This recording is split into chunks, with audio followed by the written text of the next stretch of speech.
was, you know. I was speaking to the head of Mexico because I complain constantly about people pouring in. Now our border is the strongest border we've ever had. We've gone from the worst border ever in history to the strongest border.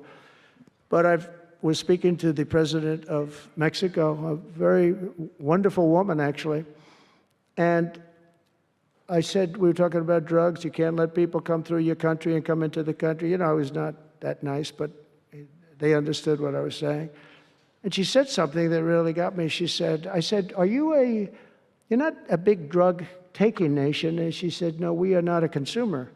And I said, a consumer, what an interesting word. We're not a consumer nation. We're not a consumer of drugs. I said, what an interesting, and why is that? She said, well, we have very strong family values. I said, but we do too. We do too. We have very strong, our families are devastated by what's happening with fentanyl, and China will not be we're going to make a deal with China. They were not letting that happen anymore.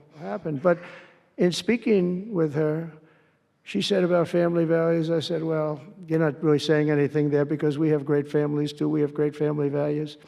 She said, plus we advertise a lot. I said, ooh, you mean you advertise about how bad drugs are? Yes, we do. We spend a lot of money on advertising. And I said, unbelievable. That was such a great conversation.